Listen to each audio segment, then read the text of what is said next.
Bahamas tonight, the Northern Edition. Good evening, all. I'm Shashina Roll. As always, it is so great to have you with us. Topping news: police officers making their presence felt in one of the inner city communities of Freeport. Criminal activity and the fear of crime appeared to be on the increase in this area, and officers converged in that neighborhood to send a clear message to the criminal element. Italia Hall has the story. Urban renewal officers joined a team from the Central Division for a walkabout in the Limewood Lane area. Over the past several weeks, this inner city community has been hit by house breakings, vehicle theft, and incidents of stealing from vehicles. Superintendent of the Central Division Hilton Cash says both departments joined forces for a visit with residents to hear their concerns. We don't want the criminals to believe that they have charge of these communities. We are here to ensure that law and order is kept, and we'll do our endeavor to ensure that it is done.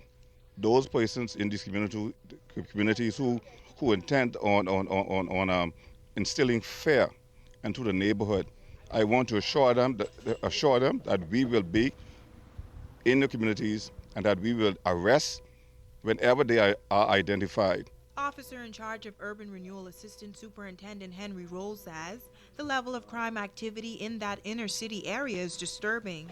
Our assessment tells us that crime is significant, and we want to say to the community that we're here to make sure that crime is reduced or put a stop to it. One of the things we look at is the safety and security of our neighboring community and the neighbors, because this area is of concern to us and the police department here in Grand Bahama. Police officials say while officers will continue their patrol of the area, residents must do their part as well to ensure that crime is eradicated from that community. I just want to encourage residents of the community who may witness crimes in the community or have concerns to contact the police, give this information to us so that we can address those issues. And you can actually remain anonymous when you do. Officers are reminding the public to be vigilant at all times. Police are appealing to anyone who may have information regarding any criminal activity. No matter how small or insignificant, you should call 919, 911 or Crime Stoppers at 328-8477 or call your nearest police station. Reporting for ZNS Network News, I'm Natalia Hall. Thanks, Italia. Meanwhile, police are continuing the probe into two recent matters on Grand Bahama. While several weeks have elapsed, the top cop says officers are determined to follow every lead as they search for a resolution. Police say investigations are continuing into the island's latest murder. Lester Adderley Jr. was killed on August 22nd. According to police, they received reports of gunshots being fired in the Sunken Treasure area near Xanadu Beach. No, the matter is still wide open. We are following some leads. We're following some significant leads. And we appeal to members of the public again to, if they have any information that can help us close this matter, we ask you to please come forward. And remember, as we did in all of the other appeal, your information will be treated in the strictest of confidence. But yes, we want to close that matter, and we're asking members of the public and or anyone else for that matter who have information to help us bring this matter to closure. Another incident, he says, police officials are hard at work investigating is the shooting death of 43-year-old Keith Fathead Cooper. While 34-year-old Emma Jean and her mother, 55-year-old Claudette Smith, were both charged for the murder, Cooper's body has yet to be found. It's still ongoing, notwithstanding that there was a charge. Remember now, because there was a charge, it doesn't mean that the actual case is closed. Okay, and so yeah, we that matter is still open on investigation as well. Seymour also took the opportunity to weigh in on the recent threats against police officers. The police officer is called upon to carry out the law on a daily basis. Anyone come up against a police officer pointing a firearm or whatever, he said this, and I want to quote him: the police officer is called upon to do his job. To do his job.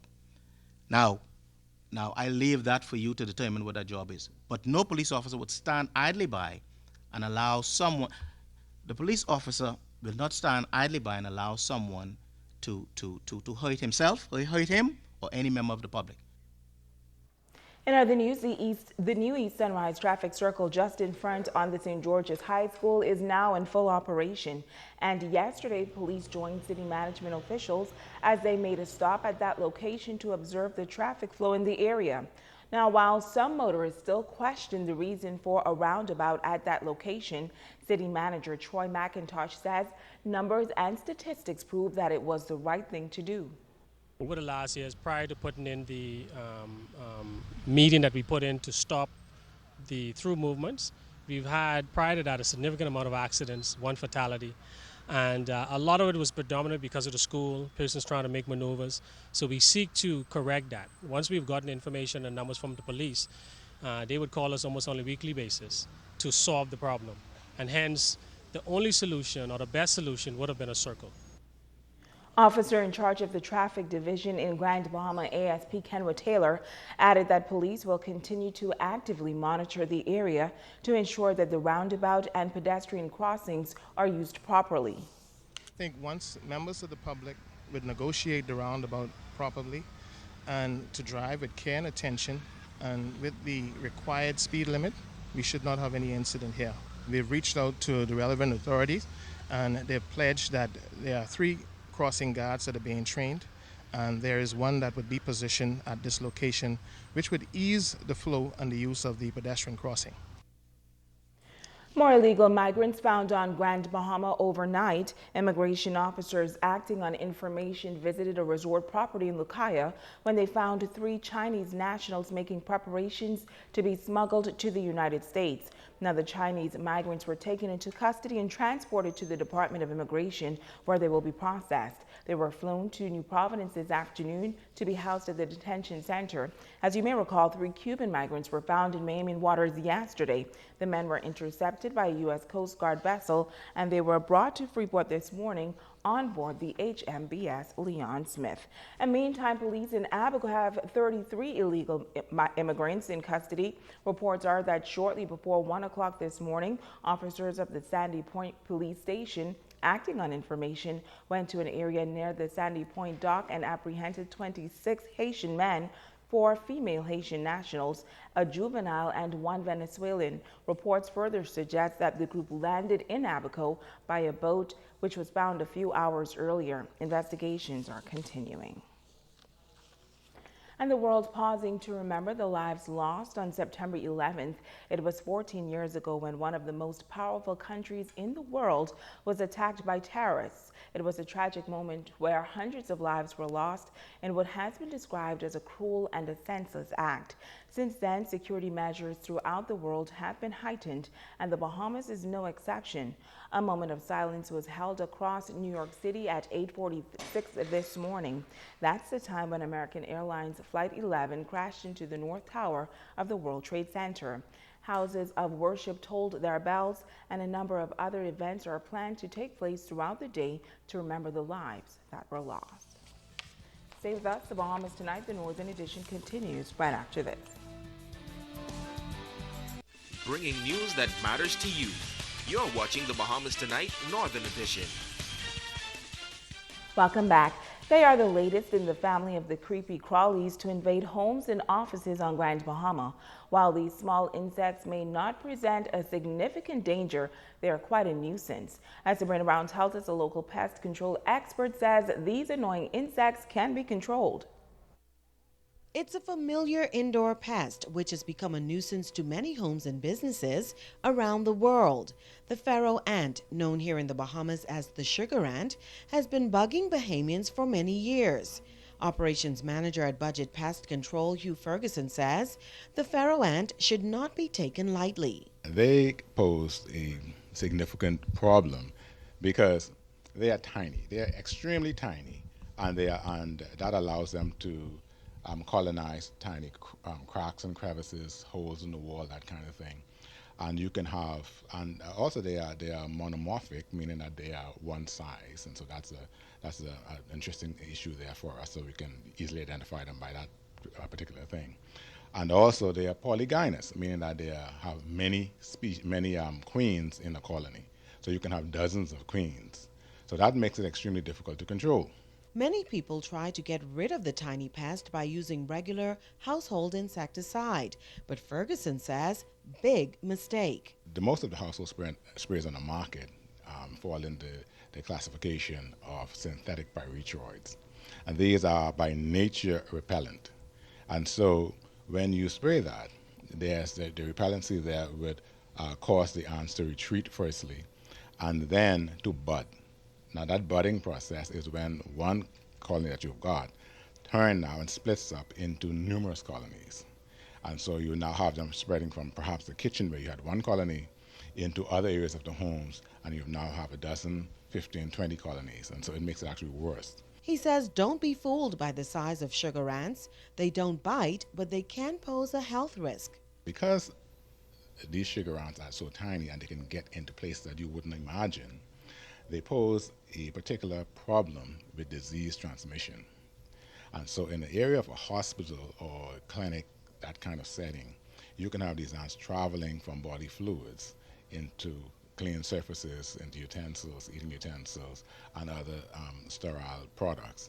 If you have a problem with sugar ants, Ferguson is advising that you do not spray, but use a bait gel instead. You can use this, you put this down in a trail, and the ants will take it back to the colony, wherever the colony is, and feed it to one another. They're social insects, so they'll do that very efficiently for you. You keep applying this material. Within a couple of days, a week at the most, you will generally get your problem under control. Sabrina Brown, ZNS Network News. The Humane Society hosting their annual Road Rally and Family Fun Day fundraising event this weekend. The rally will start at the Humane Society at 1 p.m. on Sunday. Executive Administrative Assistant of the Humane Society, Kevin Saunders, says participants should register in advance to secure a place and space. A driver, along with the passengers, will use cryptic clues provided on the day that will take you around the roads of Freeport, where you will be required to follow the route, pick up clues, and pass marshals as they log your progress throughout the competition. It's like a big game that we're having. The purpose of it is to actually raise funds for the Humane Society, because although the community came together and helped us out a lot during our financial struggles in the earlier part of the year, we're still not out of the woods as yet. So we still need as much help as we could, especially from the community. But this fundraiser is actually a fun way of getting the community involved and to show our appreciation to them with the road rally and the family fun day that comes after the road rally. Now, the Family Fun Day will be held at Tino Beach at 3 p.m. and that will include many games and water activities. Awards will be presented to participants of the road rally as well. We're awarding first, second, third place winners. Also, we're awarding the best decorated car and best named car. So everyone will win a prize. And once you complete the route and reach the destination, you get a free signature road rally drink. Now it's time to ask the doctor. Welcome. I'm Dr. Monique Pratt. Continuing our discussion on Darcel's question yesterday regarding teenage pregnancies, prenatal care, and some of the associated health risks, if your daughter makes a decision to continue with her pregnancy, encourage her to seek prenatal care. Get tested for sexually transmitted infections, eat a healthy diet that contains more folic acid, calcium, iron, protein, and other essential nutrients, stay physically active, gain weight wisely, avoid risky substances such as alcohol, tobacco, prescription and over-the-counter medications, and take childbirth classes. If your daughter lacks the money or transportation to obtain prenatal care, or needs information on continuing her education as a pregnant teen or teenage mother, a counselor or social worker may be able to help. If you are a parent or a teenager with questions, please post them at PHA Bahamas on Facebook or email askthedrbahamas@gmail.com. I'm Dr. Monique Pratt, and this has been Ask the Doctor. Stay with us. Ricardo Liborn has a check on sports when we come back.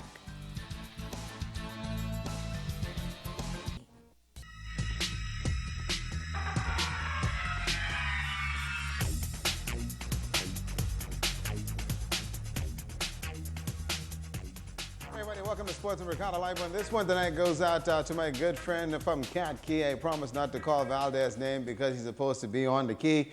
RH, if you see Valdez, let me know, okay? Bahamas American Football League, Football Federation, that is, BAF, held a press conference today to lay out its purpose and function and means to align and unify American football in this country. President of the Bahamas American Football Federation, BAF, acknowledged the concerns of the adult tackle and flag football programs in the Bahamas. BAF President Elisa Anthony, in a press conference, laid out the mission of BAF and the importance of alignment and unification of football in the Bahamas. The BAF does not operate teams during regular seasons and competitions.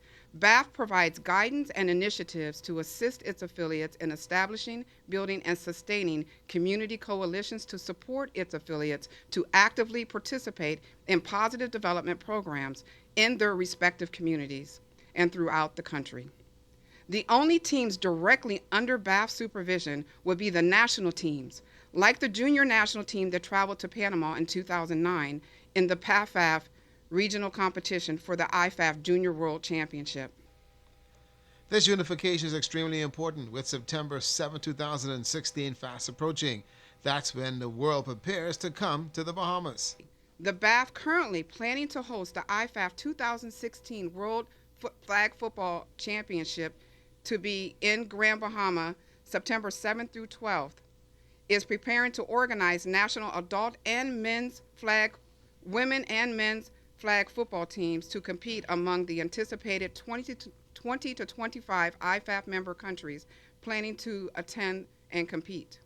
With this, the BAF is working with the Bahamas Ministry of Tourism and Ministry of Youth, Sport, and Culture to bring the current adult flag football entities together to discuss this tremendous opportunity. Working towards unification continues to be the focus of the Bahamas American Football Federation and to ensure that American football is spread throughout the Bahamas. An official invitation was sent to the 3 adult flag football entities, Abaco Flag Football League, Grand Bahama Flag Football League, and the Bahamas Flag Football League in New Providence on September 3rd. To the primary point of the previous press conference, it is a brilliant advancement for the adult flag football entities to be working toward unifications. It will afford one body to serve as administrators of the adult flag football, which will streamline all processes and support the continued growth and development of the sport throughout the country. And the Director of Football Development, Stafford Duhaney, went on record that BAF is a vehicle to promote American football in the country. We don't stop you from running your show. Our job is just to bring in exactly what I said. The coaches, the referees, the technical people, to show you how to do it in the proper way so that we have everybody doing it the proper way. If you go from Pee Wee to the NFL, they do the same technical work every single day the same way. And that's all we want to do, is make sure that we can add to them, not take away from them. Well, BAF is a national body recognized by international American football organizations and is the concern matter here because you want to get all the teams on board. We want to spread any knowledge, any network that we have with all these groups to get them better as players, get them better as administrators, to get them better as referees. That's all our goal is, to make sure that we can get this sport better, because we are born with the talent. I mean, some of the places that we've gone, they said that, you know, when the Bahamas catches on to this, they're going to be hell. But we can't start fighting against each other. We can never show them what we really have. And the BAF executives say that they have maintained their professional approach to the development of American football in the Bahamas and will not be sidetracked in completing their unification mandate. Well, the National Football League NFL season kicked off last night. That's why I'm in my jersey tonight. She didn't need to find one, but let the trash talking begin. The NFL season is underway, and for some guys like Tim and Don, they will not learn. Tell him if you want to be on a winning team, pick for the Dolphins. Ricardo, if you want to play, you want a winning team, pick on the Dolphins. The Dolphins all night. Size was one of the many hot spots for Thursday night football, Patriots and Steelers. Some guys interested inside rather than the game. From there, it was off to our bar. Ted Mackey was fully regaled in his Pats gear and talking smack. Show me the money. Yep, show me the money. Our bar is that kind of place where you want to watch the game. When you can get out of Mayfield Park, you're simply good. From there, it was over to somewhere. Yep, football fans, a good base here, and it's all about the Dolphins. Try saying that to Tracy. It's the football season, so wear your football gear, guys, and be proud.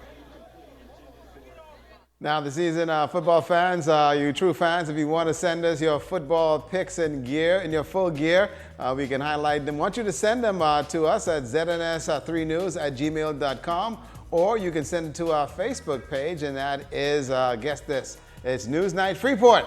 And let us all get it all together so we can get this football season going. Make sure you do it, have it by Monday. We can show you guys. You got jersey yet? I'm going to get one. You better try hard to get one. That's sports tonight.